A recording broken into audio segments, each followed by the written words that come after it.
আমি মোবাইলৰ পৰা বীৰ লাচিত বৰফুকনৰ ছবিটো অংকন কৰিম। প্ৰথমে আমি আগতে গ্ৰিড আপোনাৰ চাব পাৰিছে, ঠিক এনেকৈ ফটোতে গ্ৰিড বনাই ল'ম। তাৰপিছত এই গ্ৰিডটো ঠিক পেপাৰত আমি লাইনবিলাক বনাই ল'ম গ্ৰিডৰ।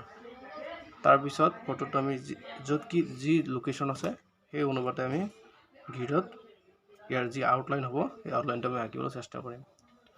তাৰপিছত আমি শ্বেডিং কৰিম। আপোনালোকে চাই আছে মই গ্ৰিড কেনেকৈ বনাই আছোঁ।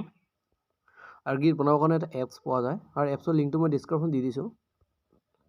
আৰু এই গ্ৰিড লাইন মেথডটো খুব ইজি হয় যিসকল বিগিনাৰ। তো আপোনালোকে লক্ষ্য কৰিব মই কেনেকৈ লাচিত বৰফুকনৰ যিটো আউটলাইন সেইটো কেনেকৈ মই অংকন কৰি আছোঁ। তো কোনটো লাইনৰ কাষত কোনটো লাইন গৈছে, কোনটো অংশ গৈছে আপোনালোকে ভালদৰে লক্ষ্য কৰিব। আৰু আপোনালোকে লক্ষ্য কৰক মই কেনেকৈ যিটো ৰূপৰেখা মই কেনেকৈ অংকন কৰি আছোঁ। তো অলপ মনোযোগ দিলে আপোনালোকে নিশ্চয় বুজি পাব। আৰু এই ভিডিঅ'টোৰ জৰিয়তে মই আশা কৰোঁ আপোনালোকে উপকৃত হ'ব। আৰু যিসকল মোৰ চেনেলত নতুন তেওঁলোকক মই ৰিকুৱেষ্ট কৰিম মোৰ চেনেলটো ছাবস্ক্ৰাইব কৰি দিয়ে আৰু লগতে বেল আইকনটো দবাই দিয়ে।